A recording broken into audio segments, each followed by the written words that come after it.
necessary? Why we need to do it? So all these questions are actually very difficult questions. If you don't know the answer, it is very hard to convince them. And especially after sacred thread ceremony, when they had to shave off their head, they were not simply ready for that. And then I explained him why it is necessary, why sacred thread is necessary, why you need to do after sacred thread, why those things are necessary, why shaving off your head is necessary, and why to follow our own culture is necessary, why we want that. So that is why I thought we will start with our Sanatan Dharma, or we'll explain what is the difference, why people nowadays call ourselves Hindu, and there is somewhere lots of discussion going on. Why not Sanatan and why Hindus? So we will see one by one. But then the whole purpose is to understand our own dharma and to lead or to be prepared for our kids, for the future of our kids, and for the future of our coming generations. This is where we have to. This is a right time. This is a not right time. This is a high time to take our stand, because you can see lots of conversions are happening and those are deteriorating in the numbers. So we don't. I mean, we are not here to show anybody. उनको किसी को नीचा दिखाने के लिए नहीं है. But yes, हमें अपने धर्म पे दृढ़ रहना है, कायम रहना है. उसी सिलसिले में we are going to start this series. So Sanatan Dharma or Hinduism as a series. Okay. And every week we'll have something from Sanatan Dharma. Basically, I'll show you quickly. There are three aspects of Sanatan Dharma I have chosen. So, yeah, three aspects of Sanatan Dharma I have chosen. One is basic Hindu religious ideas. So what are Hindu ideas? Like we have heard that, okay, there should be only one God. God is, we cannot see God. If we don't see it, if we don't have faith in God, God is going to punish us. So all those things, what is our idea, what is Sanatan Dharma's idea of God? Why there are so many gods in Hindu? So basically, three different parts: religious ideas, customs and rites, and ethical teachings. So under these three steps, I have tried to answer different questions. So in this series, first of all, let's take why it is Hinduism or Sanatan, because this is one of the questions, or one of the prominent topic which has been discussed so many times or so many places. Why Sanatan Dharma or why Hinduism? So ideally, Hinduism, it all started when the invasion started. Before that, there was no mention of Hinduism in any scripture. There is no there is no Hindu Dharma in any of the scriptures.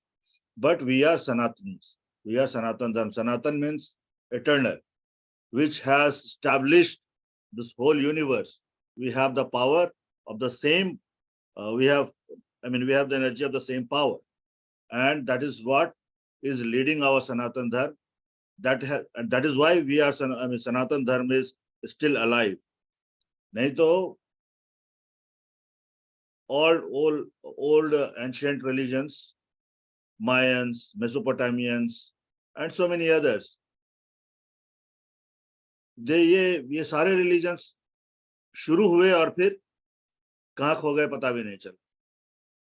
लेकिन हमारा अस्तित्व ऐसा है कि ये अनादिकाल से चला आ रहा है. इट इज एन एटर्नल, और ये चलता ही आ रहा है.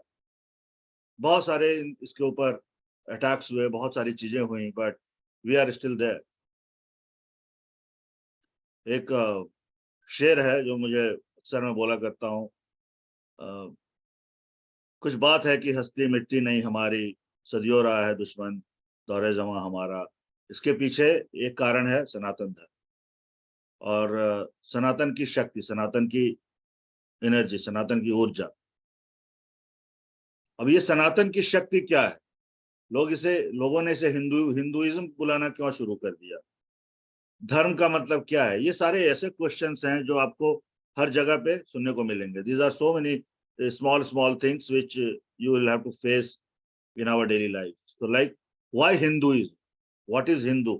Hindu कौन है? So basically the culture that prevailed between Himalaya and Sindhu is called Hindu. So anybody, the people came from Europe or came from Middle East or came from Africa, they found that there is a very rich culture prevailing between Himalayas and Samudra or Sindhu. So Sindhu is basically nothing but Samudra. There is a Sindhu river, but here Sindhu means Samudra. तो इन दोनों के बीच में एक बहुत ही rich culture चल रहा है वहां पे, और उस कल्चर को फॉलो करने वालों को उन लोगों ने नाम दे दिया Hindu, and that is how this word came into existence. But ideally we are not Hindus, we are Sanatanis, which is described in our scriptures. Now when we talk about dharma, what is dharma? So dharma, we say that dharma जो धारण करता हो उसको धर्म बोलते हैं. धारण क्या करना है? किस चीज को धारण करना है? धारण करते हैं, धारण करना हम उस चीज को बताते हैं, जैसे ये Cosmos, let's say this cosmos, our existence, it is all functioning. It is all functioning under some power, some energy, right? And the power which is governing them to function, that is called dharma. So we as a Sanatanis, we are following the same principle. We are following the same rules, because now there is a discussion going on, dharma is a religion or not. So for us, in Sanatan Dharma, there is no concept of religion. We always have called it as a dharma. हम हमेशा इसको धर्म की तरह से ही follow करते हैं. तो धारयत यस्य सह धर्म, तो जो धारण करता हो उसको धर्म कहते हैं. और हम धारण क्या करते हैं? हम इस संपूर्ण सृष्टि को धारण करते हैं. हमारी जो अवधारणा है, हमारे सनातन धर्म की जो अवधारणा है, उसमें कण कण में वही शक्ति व्याप्त है. उस शक्ति को जो धारण करता है वही धर्म, और वही हम है. इसीलिए इसको हम सनातन धर्म के नाम से जानते हैं. तो हिंदुइज्म और सनातन धर्म, आई विल गो फॉर सनातन धर्म, but there is no harm in using Hinduism, because right now the situation in the world, we are actually get recognized by this word Hinduism. So in this, after this session, everywhere I'm going to use Hinduism and not Sanatan Dharma. So Richa पूछती हैं कि सनातन का मतलब क्या है? तो सनातन का मतलब है इटर्नल. इटर्नल मतलब जो चला आ रहा है, constant, continuous, never ending, that never ending. So अनादिकाल से जो चला आ रहा है, the one which is infinite, eternal, जो अनादिकाल से चला आ रहा है, जिसका कभी शुरुआत और जिसका कभी अंत डिफाइन नहीं किया हुआ. There is no starting point and ending point. So that is called Sanatan. That is eternal. We all believe in that eternal force. So that is why it is called Sanatan Dharma. और उसी सनातन के प्रभाव में ये संपूर्ण existence काम कर रहा है, संपूर्ण कॉस्मोस काम कर रहा है. ये कहना ठीक रहेगा कि it's Sanatan is the belief system where हम ये मानते हैं कि there is, this has emerged from nowhere and it has beginning or no end? No. Sanatan Dharma doesn't work on belief system. Sanatan Dharma belief system पर काम नहीं करता. Sanatan Dharma works on experience, anything that is there that you can experience. So if you can experience the energy flowing through your body, the same energy is there in each and every particle of this universe. So Sanatan Dharma doesn't believe in having faith in something and then following that blindly. As long as जब तक हम उस किसी भी चीज को experience नहीं करते हैं, तब तक सनातन धर्म उस चीज को नहीं मानता। तो सनातन धर्म में को मानने वाले, विश्वास करने वाले लोगों के लिए पहली चीज है कि हमें उसके लिए हमें वो चीज एक्सपीरियंस होना चाहिए। और ये बात भी यहाँ पे एक मानने देखने वाली है कि how right from suppose at this moment if I thought okay so I'm going to experience the God, can I experience it? Yes, you can, everybody can, but then thing is you need to follow certain things, and if you follow those things, of course everybody is going to experience God or whatever, like energy or consciousness, जो उसका कुछ भी नाम हम दे सकते। तो यही है, that is what is how it is different in Sanatan Dharma. Yes. तो ऋचा आपको और कुछ आप म्यूट पे हैं, अगर आप कुछ बोल रही हैं तो आप म्यूट पे हैं। नहीं, मैं वो Richa, she just wrote it in a yeah thanks yeah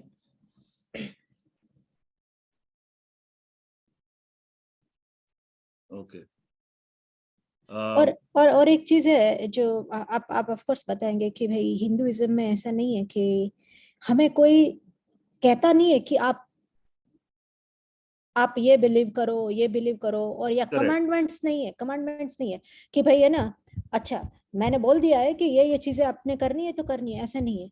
it is एक ऐसा रास्ता, एक ऐसा पाथ है जिसमें आप खुद एक्सप्लोर करते हो, तो it is a seeking rather than believing.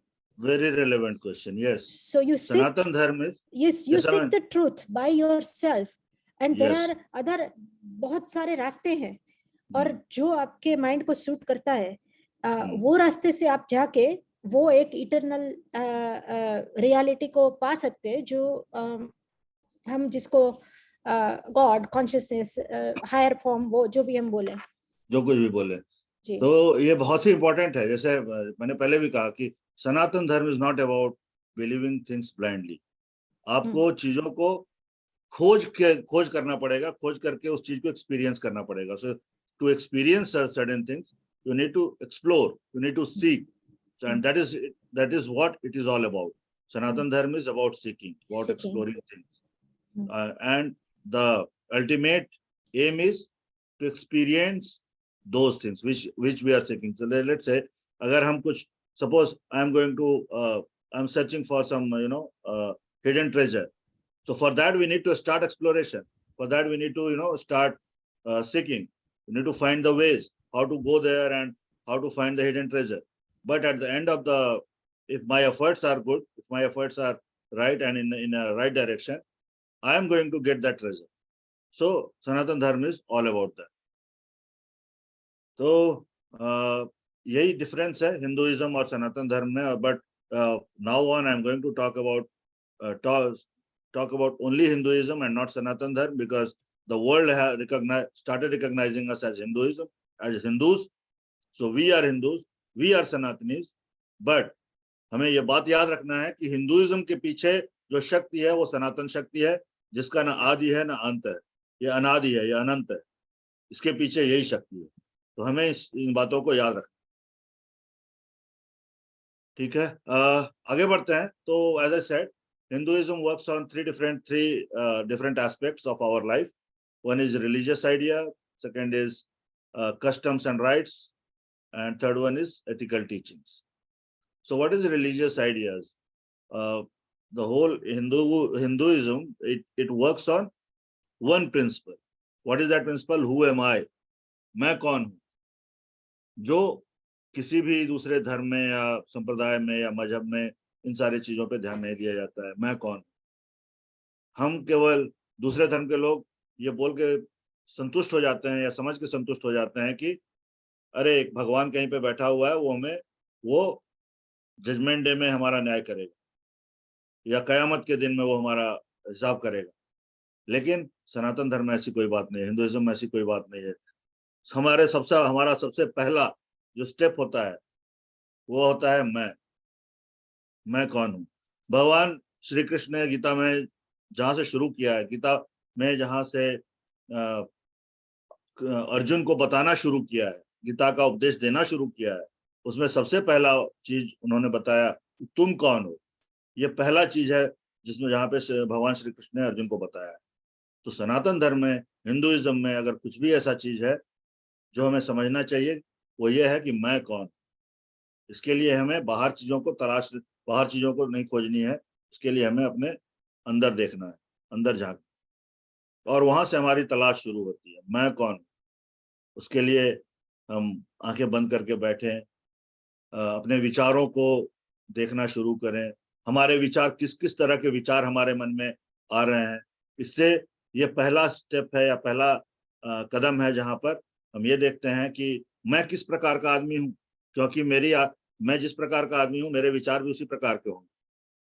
अगर मेरे विचार बहुत अच्छे आते हैं कि मुझे किसी मंदिर में दान देना है, मुझे कुछ बच्चों को लेके पढ़ाना है, या इसी तरह की कुछ अच्छी अच्छी बातें आती है, it means we are going in the right direction. I'm a good person.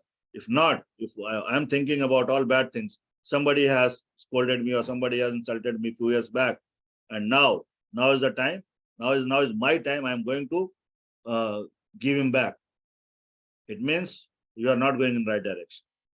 तो हमें सबसे पहला जो चीज है, सबसे फर्स्ट स्टेप है, वो ये है कि हम अपने स्वयं को खोजें, अपने ऊपर काम करें। ये पहली चीज है। So the one existence, that is the first thing. Once we find out what is there inside us, we can find same thing exists each and every thing, each and every particle of this universe. And इसके support में बहुत सारे श्लोक्स हैं, बहुत सारे गीता में भी बताए गए हैं, बहुत सारे ऋषि और मनीषी हुए हैं हिंदू धर्म में, जिन्होंने भी बताया है कि जो एनर्जी हमारे अंदर है वही एनर्जी सबके अंदर है। और एक समय में हम इसी क्लास में जब हम आगे जाएंगे तो एक सेशन में ऐसा रखना चाहता हूं जहां पर हम ये रियलाइज करेंगे और हम ये देख पाएंगे कि एक्चुअली जो हम सोचना चाहते हैं वो ये सब हमारे पास ही है, जो हम देखना चाहते हैं सब हमारे पास ही है। तो हम आने वाले कुछ दिनों में एक ऐसा सेशन रखेंगे, और उसके लिए हमें पूरा एक 45 मिनट का सेशन चाहिए, जहाँ पे हम इस चीज को रखेंगे कि जो कुछ भी है वो सब हमारे अंदर, इन सारी चीजों पर हम काम करेंगे। इसीलिए in Sanatan Dharma, it doesn't work on faith और belief system, it works only on experience, and that is why Sanatan is for seeking exploration. Then next question starts, why then there so many gods?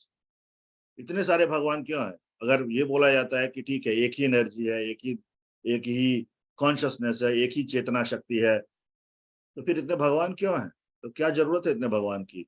देवी हैं, देवता हैं, विष्णु भगवान, कृष्ण भगवान, गणेश जी, बहुत सारे भगवान क्यों हैं? तो एक मात्र सनातन धर्म ही ऐसा है जो कण कण में व्याप्त चीजों को भगवान समझता है, जो पहाड़ की भी पूजा करता है, पेड़ की भी पूजा करता है, नदी तालाब की भी पूजा करता है, एक पत्थर की भी पूजा करता है। इसीलिए बोला जाता है 33 करोड़ देवी देवता। तो 33 करोड़ देवी देवता इसलिए भी है क्योंकि हम प्रत्येक व्यक्ति में, प्रत्येक इंसान में, प्रत्येक जीव जंतु में, हर जीव जंतु एक देवता है, हर इंसान एक देवता है। इसीलिए जब हम बोलते हैं नमस्ते, सनातन धर्म का सबसे बेसिक पोस्चर या सबसे बेसिक मुद्रा जो होता है वो नमस्ते का होता है। मतलब मैं आपके अंदर जो भगवत्व है उसको प्रणाम करता हूँ, उसके सामने नमन है। आपके अंदर के भगवत्व को मैं नमन करता हूँ, वही नमस्ते। इसका यही मतलब हुआ कि सनातन धर्म में, हिंदू धर्म में एक भी चीज ऐसी नहीं है जहां पर भगवान नहीं है। एक प्रहलाद की स्टोरी हम सभी को पता है। हिरण्यकश्यप जब उनको मारने आए तो प्रहलाद ने बोला कि हम में, तुम में, खड्ग खम्भ में, जहां देखो वहां नारायण। हिरण्यकश्यप ने बोला कि तुम दिखाओ कहाँ है तुम्हारे विष्णु भगवान, कहाँ है दिखाओ। तो उन्होंने बोला कि हर जगह है, मुझे तो हर जगह दिखते हैं, आपको पता नहीं क्यों नहीं दिखता है। तो वो कण कण में व्याप्त है, हमें बस उस चीज को देखना चाहिए, देखना आना चाहिए। तो इसीलिए इतने सारे देवी देवताएं हैं, और सारे देवी देवताओं के अलग अलग कार्य भी हैं। लेकिन वहां पर हम पहुंचेंगे जब हम सेकंड में आएंगे, कस्टम्स एंड राइट्स में आएंगे, तब हम देखेंगे कि क्यों कोई दुर्गा जी की पूजा करता है, क्यों कोई विष्णु भगवान की पूजा करता है, क्यों कोई गणेश जी की पूजा करता है। ये सारी चीजें हम देखेंगे जब हम दूसरे भाग में आए। फिर हिंदुइज्म में एक बहुत ही इंपॉर्टेंट कॉन्सेप्ट है, हालांकि मैंने ये बोला था कि आज हम थोड़ा सा मेडिटेशन करेंगे, लेकिन मेडिटेशन के लिए एक आधार बनाना चाहता हूं, तो आज मेडिटेशन हम अगले अगले सेशन से स्टार्ट करेंगे। पहले एक आधार बन जाए कि क्यों मेडिटेशन आवश्यक है, क्योंकि 45 मिनट में अगर हम 10 मिनट मेडिटेशन को दे रहे हैं, इसका ये मतलब है कि मेडिटेशन कितना जरूरी है किसी भी व्यक्ति के लिए, और क्यों जरूरी है यह मैं बताना चाहता हूँ। इसीलिए आज सेशन हम इन्हीं बातों पर रखते हैं, और मेडिटेशन का सेशन हम अगले सेशन से रखेंगे 10 मिनट के लिए कम से कम।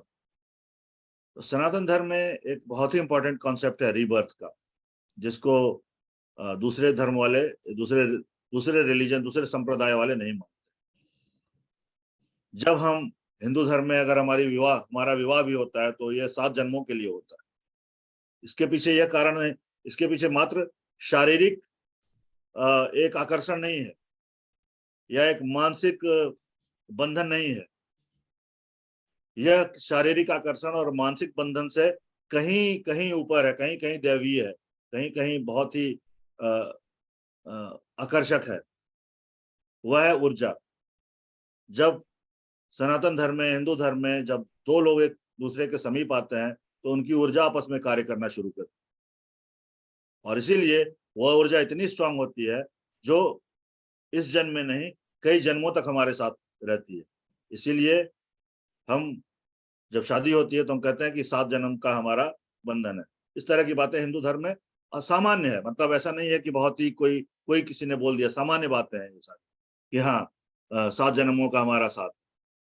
फिर उसके बाद होता है कि ठीक है, इस जन्म में मैं ऐसा कर रहा हूँ, जरूर इसका परिणाम, जरूर इसका मैंने कुछ बुरे कर्म किए होंगे पिछले जन्मों में, इसीलिए ऐसा होता आ रहा है।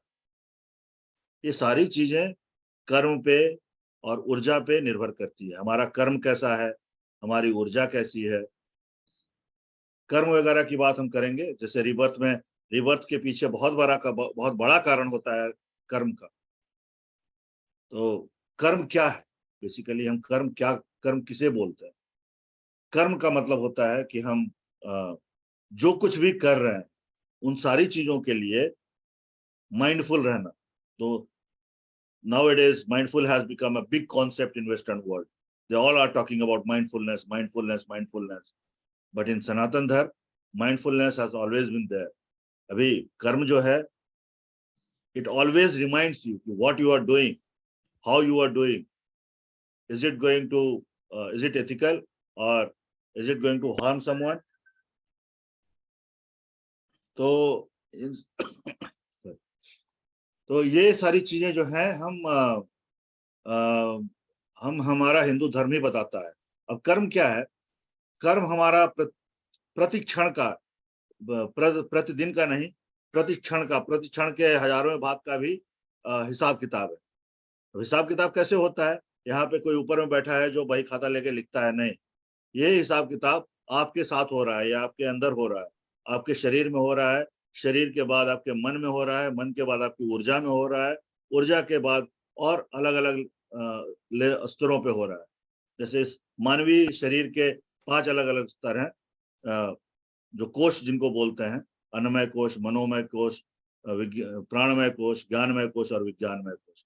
ये 5 कोषों पर ये कर्म हमारा अंकित हो रहा है।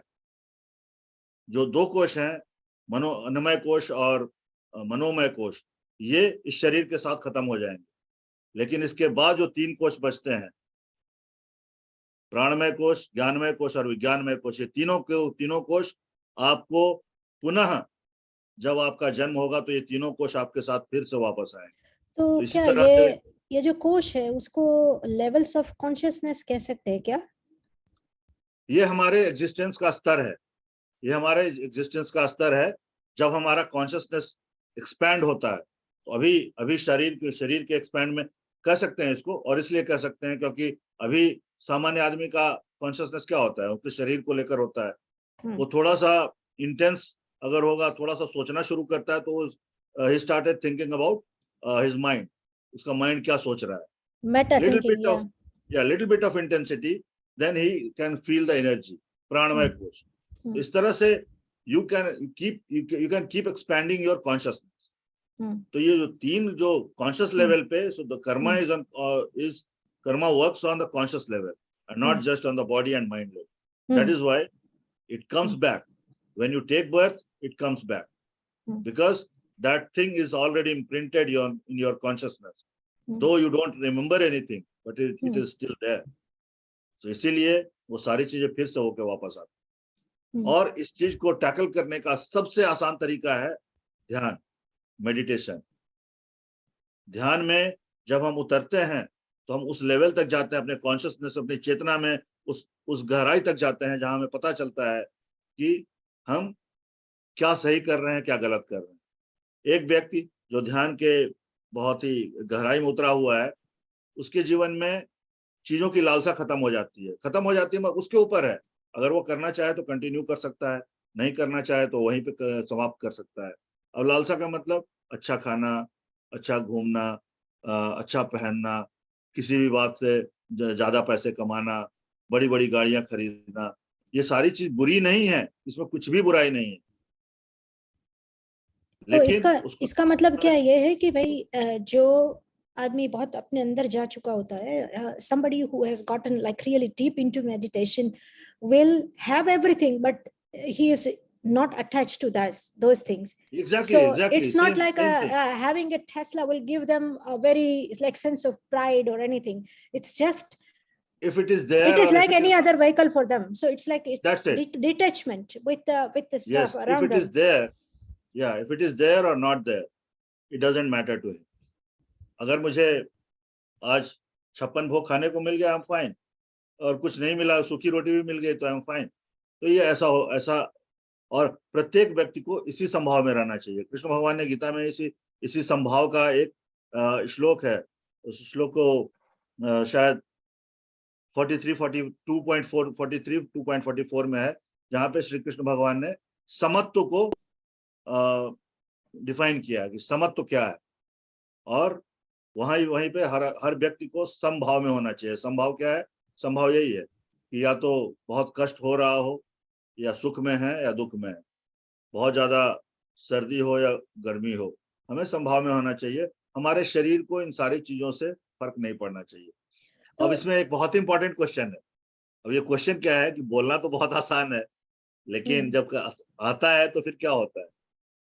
तो ये बात मैं आपको अपने एक्सपीरियंस से, पर्सनल एक्सपीरियंस से बता सकता हूं कि कॉन्शियसनेस के उस गहराई में उतरने के बाद आपको ये आपके जीवन की जो लालसाएं हैं वो कम होने लगे। तो ये चीज बहुत ही आवश्यक है कि हम कॉन्शियसनेस को किस तरह से समझें। कॉन्शियसनेस को समझना बहुत ही आवश्यक है। तो यहीं पे और ये बात है कि समता का मतलब जैसे कि सुख में, दुख में, या गर्मी ठंडी, एडवर्स सिचुएशंस में it will not impact you. That doesn't mean कि भाई ठंडी होगी तो आपको ठंडी नहीं लगेगी, ऑफ कोर्स लगेगी, पर उससे आपको ये नहीं लगेगा अरे कहाँ आ गए इतनी ठंडी में, आपको तो बोला था जैकेट नहीं लाए। ये सब जो होता है, जैसे कि आपको बोला था कि यहाँ से कार मत लेके जाओ बिकॉज पंचर होगा, ये होगा, अभी देखो यहाँ बीच में खड़े, ये नहीं। तो इसके पीछे जो खड़ा होता है वो बिल्कुल यही बात ही है। इसी को समत्व या संभाव कहते हैं। तो ऐसा नहीं है कि अगर आपके घर में एक अच्छी गाड़ी आई है या आपके बच्चे के अच्छे मार्क्स आए हैं, that doesn't mean that you will not be very happy. You will be very happy, but ऐसा नहीं है कि आप फिर जाके किसी और को बोलोगे कि देखो मेरे बेटे को तो इतना आया, तुम्हारे बेटे को कितना आया। तो ये जो ईर्ष्या का भाव, वो सब जो फीलिंग के साथ जो उसके साथ में लगी हुई जो चीजें हैं वो अस्त हो जाएगी। ये ठीक इंटरप्रिटेशन। तो कर्म, इसीलिए हिंदू धर्म में कर्म का बहुत ही महत्वपूर्ण स्थान है। So very important to understand karma. और यहीं से हमारी सारी प्रिंसिपल गाइडेड होती है। हमारा जन्म, मृत्यु, हमारे रिलेशनशिप, हमारे फ्रेंड्स, ये सारी चीजें हमारे कर्म से ही बनते हैं। हमारे कर्म को भोगना होता है, इसीलिए हम इस प्रकार की फैमिली में आते हैं, इस प्रकार के हमें दोस्त बनते हैं, मिलते हैं, इस प्रकार के हमारे पत्नी मिलती है या पति मिलते हैं, इस प्रकार के हमारे बच्चे मिलते हैं। हमारा कर्म बहुत ही अच्छा रहा है तो उसका एक अलग प्रभाव उस तरह की फैमिली मिलती है। तो कर्म एक बहुत ही महत्वपूर्ण कॉन्सेप्ट है हिंदुइज्म में, और इसको समझना बहुत ही आवश्यक है। इस पर हम और आने वाले सेशंस में बातें करेंगे। हाँ। ठीक है। अभी पर मुझे लगता है कि एक बार है ना भैया, हम कर्म को एक टाइमलाइन की तरह भी देखेंगे कि भाई कि आपकी जिंदगी शुरू हुई है और एक बड़ा सा स्पेक्ट्रम है जिसमें आप आए और चले गए, पर कर्म कैसे इसके पीछे एक बैकग्राउंड की तरह वो चलता रहता है, और फिर आपकी जब दुख शुरू हुई तो वहीं से फिर से आप अटैच हो गए। तो ये जो पूरा एक कंटिन्यूम है लाइफ एंड डेथ का एंड रीबर्थ का, वो कर्म के हिसाब से आगे के सेशन में समझेंगे, है ना? बिल्कुल बिल्कुल यही बात ही है। कर्म कर्म के पीछे और इस कर्म को डिफाइन करने की शक्ति या करने की ताकत किसी दूसरे संप्रदाय में नहीं है। ये सनातन की शक्ति है जो कर्म को इतना महत्व देती है। नहीं तो आजकल वेस्टर्न में बस they just say it is your Karma bro, that's it. नहीं तो इससे अलावा कर्म के बारे में और कुछ बातें नहीं करते। लेकिन कर्म का कितना गहन महत्व है ये हमें समझना बहुत जरूरी है। इसके बाद है sacrifice, visible and invisible world. Sacrifice, what is sacrifice? हमें सनातन धर्म हमें प्रेरित करता है अपने चीजों को अपने त्याग के लिए प्रेरित करता है। हमारे पास जो कुछ भी है हम उसको त्याग करें, इसके लिए वो प्रेरित करता है। और ये बहुत महत्वपूर्ण है, क्योंकि जब हम साधना में या फिर नॉर्मल लाइफ में भी जब हम अग्रसर होते हैं तो वहां पे हमें एक पवित्रता चाहिए होती है, अपने मन में मस्तिष्क में पवित्रता चाहिए होती है। और उस पवित्रता को प्राप्त करने का दो ही सबसे आसान तरीका है, एक त्याग और दूसरा भक्ति। त्याग और भक्ति से ही हमारे मन मस्तिष्क में पवित्रता आती है। तो त्याग एक बहुत ही इंपॉर्टेंट कॉन्सेप्ट है। Visible and invisible world, again as I said, इस फिजिकल शरीर को ही अगर हम देख लेते हैं, इस भौतिक शरीर को ही देखते हैं, तो ये केवल शरीर दिखता है, लेकिन इसके पीछे कितनी सारी चीजें हैं। हमारी इंद्रियां नहीं दिखती है, हमारी इंद्रियां को महसूस किया जा सकता है, एक्सपीरियंस कर सकते हैं। माइंड नहीं दिखता है, माइंड को हम महसूस कर सकते हैं, माइंड को हम ऑब्जर्व कर सकते हैं। हमारे प्राण नहीं दिखते, हमारी ऊर्जाएं नहीं दिखती, हमारे पीछे जो हमारा इंटेलिजेंस है, जो तर्क शक्ति है, अलौकिक शक्ति है, ये सारी चीजें हमें दिखती नहीं है बस, लेकिन इन सारी चीजों को एक्सपीरियंस कर सकते हैं। अब इसके उपरांत बहुत सारी ऐसी चीजें हैं जिनको हम एक्सपीरियंस भी नहीं कर सकते, क्योंकि हमारे पास हमारा कॉन्शियसनेस वहां तक नहीं पहुंच सकता है, इसीलिए हम उन सारी चीजों को एक्सपीरियंस भी नहीं कर सकते। और जब हमारा कॉन्शियसनेस हम अपने आप का हमारा कॉन्शियसनेस हम जब वहां तक बढ़ाते हैं तो फिर उन सारी चीजों को हम एक्सपीरियंस कर सकते हैं। तो there are two different worlds in Sanatan Dharma. There is a visible world, there is an invisible world. Both kinds of world are very important for our existence। हम इन सारी चीजों पे धीरे धीरे करके और ज्यादा इन सारी चीजों के बारे में समझेंगे, गहराई से समझेंगे। तो मुझे लगता है अगर आपके पास कुछ क्वेश्चंस हैं तो इस पे बात कर सकते हैं, क्योंकि 5 मिनट और बचे हुए हैं। और फिर अगले सेशन में हम बाकी की चीजों को देखेंगे, और अगले सेशन में से हम ट्राई करेंगे कि एक 10 मिनट का एक ध्यान किया करें, मेडिटेशन किया करें।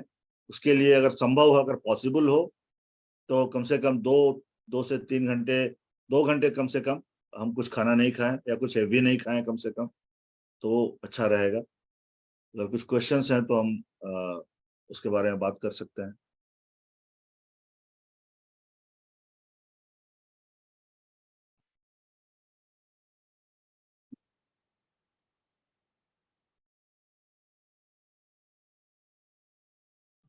अभी तो मैं आप और रीचा ही है, और हाँ, रीचा तो नहीं है फिर Richa has a bad throat, so Yeah, I have a bad throat, लेकिन मेरे पास एक इट्स ऑल सवाल राइट।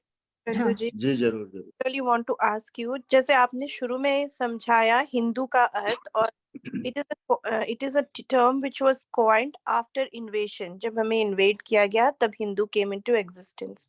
यस। और ने रिसेंटली एक कंट्रोवर्सी भी देखा था जहां Kamal Haasan, Prakash Raj, they came and said that Hindu did not exist when this Chola Empire, sorry I don't remember the name of the movie, but the Yeah. Chola Empire came, and then controversy that Hinduism is new and it did not exist. तो that controversy led us to explore more, और तब हमें पता चला कि ये Hindu word क्या है, कब कॉइन किया गया एंड ऑल दैट. तो हम लोग जैसे अपने सनातन धर्म का प्रचार अभी कर रहे हैं. हम चाहते हैं कि काफी सारे लोग इसके बारे में जाने, हमारे अपने लोग इसको समझे. मेरा सवाल ये है कि हम लोग ये हिंदू टर्म को ही क्यों आगे लेके चलना चाहते हैं? जो हमारा एक्चुअल टर्म है Sanatan, that is a very broad thing that consists everything. It just like जैसे आपने समझाया और जितना मैं जानती हूँ, just does not consist of that religion, but it consists everything: beliefs, experience, Correct, प्रकृति, yeah. correct, correct. prakriti, why we believe in everything, why we worship trees. हम लोग पीपल के Right. पेड़ को पूजते हैं, हाँ. तुलसी के पेड़, it's medicine, everything. तो हम जब इतना कुछ चेंज कर रहे हैं, when we are going back to so many other things name, तो हम जैसे like मैं तो इस वर्ल्ड में like I am just trying to know, but there are bigger people who are influencing everything, making bigger changes. Why Yeah. are they not advocating Sanatan? Why are we ready to stick to the Hindu word and continue with that? See, there are two reasons actually. See, one reason is, and actually, people have started identifying themselves as Sanatani. They Yeah. have already started. So, if you have watched some TV debates or something, Yes. वहां पे बहुत सारे लोग जो सनातनी हैं वो अपने आप को सनातनी ही बोलते हैं. हिंदू बोलने वाले जो एंकर हैं या जो दूसरे या फिर जो नॉर्मल पीपल हैं, they start saying themselves as Hindu, but no, mostly they have started saying identifying themselves as Sanatani. Okay, but your question is actually very good and very valid question when you say why we don't recognize ourselves as Sanatani. See, the Hinduism or Hindu was coined by the people who lives outside this subcontinent, and the most of the history, because हमारा तो history कभी रहा ही नहीं. सनातन धर्म में कोई history नहीं रहा. सनातन धर्म was working on the principle of गुरु शिष्य परंपरा. गुरु को पूरा याद है, शिष्य को भी पूरा याद है. गुरु को जितना पता है सारा ज्ञान वो शिष्य को ट्रांसफर करता है. इसीलिए हमारे यहाँ सनातन धर्म में शुरुआत की बात है, कोई हिस्ट्री नहीं, कोई भी पुस्तक नहीं लिखी गई. जैसे हमारे वेद थे, किसी ने नहीं लिखा. उसके बाद भी बहुत सारे पुस्तकें हैं, किसी ने नहीं लिखा. ये सारे गुरु शिष्य परंपरा से चलते गए. लोग अभी एबीसीडी पढ़ते हैं, वो अपने बच्चों को ट्रांसफर करते हैं एबीसीडी. इसका कोई प्रूफ नहीं है कि ए के बाद बी क्यों आता है, बी के बाद सी क्यों आता है. ये वैसे ही ज्ञान है. तो पहले तो हम सनातनी ही थे, दूसरे लोगों ने हमें रिकॉग्नाइज किया हिंदू की तरह से. अब उनका बिलीफ सिस्टम तोड़ना बहुत ही कठिन है. कठिन इसलिए है क्योंकि वो बाहर के लोग हैं. इसीलिए जो पहले हम अपने लोगों के ऊपर में काम करें, पहले हम स्वयं को पहचाने कि हम सनातनी हैं और हिंदू नहीं है. पहले हम अपने बच्चों को बताएं कि हम सनातनी हैं, स्कूल में बताएं कि हम सनातनी हैं. वहां से फिर हम धीरे धीरे करके इसको जब जैसे एक्सेप्टेंस आएगा, दूसरे लोग भी इसको पहचानना शुरू करेंगे. लेकिन ये होगा और होना शुरू भी हो गया है. और मुझे लगता है रिचा कि ये शुरू हो चुका है अभी. For practical purposes, I think that why it is still kind of like makes sense to use word Hindu is just because that अगर जैसे कि आप कोई ऑस्ट्रेलियन को मिले जिसको कुछ भी नहीं मालूम, तो आप जाके बोलेंगे कि मैं सनातनी हूँ, तो they will be lost, they don't know. Because अभी हुआ क्या है कि पूरे सनातन में अभी हमारी आइडेंटिटी जो है outside India and even in India, एक पिछले 400-500 साल से जब इन्वेजन और वो सब हुआ, मुगल, अंग्रेज, वो सब एक पूरा आपने कभी कहीं से कोई फॉरवर्ड आया और आपने पढ़ा हो तो कि अंग्रेज ये समझ चुके थे कि हमारी सांस्कृतिक धरोहर इतनी मजबूत है कि इसको तोड़ा नहीं जा सकता. तो उन्होंने पूरा नैरेटिव चेंज करने की कोशिश की और वो उसमें हम बहते चले गए पूरे, लाइक जो सनातनी थे. तो अभी I think we are going through a phase where we are regaining our identity as Sanatani. and that in the process of this regaining, I think देखिए अगर आप अभी आप इंडिया में देखिए तो बहुत सारे जो ऐसे संत महात्मा हैं जो कथाकार है, वो अपने आप को हिंदू नहीं कहते, वो कहते हैं मैं सनातनी हूँ और मैं सनातन धर्म को ये करूंगा, मतलब ठीक है ना। अभी जैसे कि अगर ये कोई कह रहा है कि मैं हिंदू राष्ट्र बनाऊंगा, ठीक है, तो इसका मतलब है कि वो चाहते तो सनातन का ही झंडा गाड़ना चाहते हैं, पर because that people have no interpretation और आइडेंटिटी। क्योंकि होता क्या है कि कोई भी संकल्पना के साथ आप जुड़ते हैं तो आपको उसके साथ में आइडेंटिफाई करना पड़ता है कि भाई मैं हिंदू क्यों हूँ, बिकॉज मैं ये मानती हूँ, मैं ये करती हूँ, मेरी ये है, मेरी ये है। तो ये सारी चीजें मिलके एक एक संकल्पना को आइडेंटिफाई करती है, जिस जो मैं अपने आप को कहती हूँ कि भाई मैं हिंदू हूँ क्योंकि मैं संस्कृत में बोलती हूँ, मेरे घर में एक पूजा स्थल है जिसमें मेरे ये भगवान है, ये है वो है। तो अभी क्या है कि जो जो पढ़े लिखे नहीं है, जो इतना सुनते नहीं है, जो जिन्होंने इतना अभ्यास सनातन का अभ्यास करने की कोशिश नहीं की, उनको ये सब समझाना और उनके साथ उनकी आइडेंटिटी डेवलप करके उनको अपने साथ में लाना is a hard task. So we are in the transition.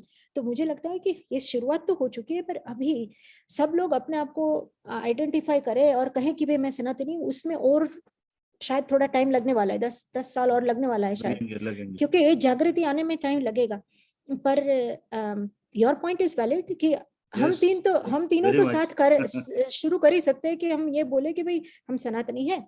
तो जहां भी जब भी ये मौका मिले तो ये आप बताते रहिए कि Hinduism is a geographical identity of us, because we were in like a Hindu Kush पर्वत और हिमालय की उसके बीच से लेके जो ज्योग्राफिकल रीजन था, तो Hindu because of the Hindu Kush, you know, Hinduism is our geographical identity, Hindu, because we lived in the kind of foothill of Hindu Kush Parvat, but हमारी जो रिलीजियस आइडेंटिटी है वो सनातन है। तो वो भैया ने बताया था कि उनका कंप्यूटर डाई हो सकता है तो ही विल ज्वाइन अगेन, पर तो ऐसा है। तो मुझे ऐसा लगता है कि अगर कोई आपको कहे कि भाई आप हिंदू है कि सनातनी है, तो आप एक आसान सा बहुत डीप में नहीं जाके आसान सा आंसर उसका ये है कि हिंदू ये मेरी ज्योग्राफिकल आइडेंटिटी है और सनातन ये मेरा धर्म है। तो जो कॉन्सेप्ट या संकल्पना के साथ हमारी धार्मिक भावनाएं जुड़ी है और जो हम और जिसको मान के जीवन का आधार मान के हम चलते हैं वो सनातन है, और Hindu is our geographical identity, ये आप कह सकते हैं। ठीक है, it was thank you so much. There's a lot I learned today, new knowledge for me. Thank you so much. कोई बात नहीं, आप अकेले ही थे जो आए, तो आपका बहुत बहुत धन्यवाद। बहुत बहुत धन्यवाद, थैंक यू सो मच। क्योंकि ना हम तो ये चाहते हैं कि चाहे एक भी होगा तो भी हम तो ये चलाएंगे, क्योंकि ये हमारा एक मिशन है कि भाई कुछ तो करना है, तो ये हमारा चलने वाला है। अगर कोई नहीं आया तो फिर हम दोनों ही बात करके इसको रिकॉर्ड करके रिकॉर्डिंग डालेंगे। बिल्कुल रहेंगे करूंगी। मेरी तबीयत खराब भी थी, लेकिन मुझे लगा कि मुझे सुनना ही तो है, तो फिर मैं क्यों नहीं कर सकती हूँ, तो मैं वही वीडियो। सही बात है, आपके मोटिवेशन के लिए धन्यवाद। बिकॉज यू नो हमारा प्रॉब्लम यही है कि हम चाहते तो सब है, पर हम कहते हैं कि कोई और करेगा, मैं नहीं करूंगा, है ना। तो मैं और भैया यही सोच रहे थे कि ना अगर हमको लगता है कि कुछ परिवर्तन चाहिए तो उसकी शुरुआत हम करेंगे। ठीक है, ठीक है, धन्यवाद, धन्यवाद, नमस्ते, भैया आप थोड़ा ऑनलाइन रहिएगा 1 मिनट के लिए। हाँ, मैं क्या करती हूँ, मेरा जब ये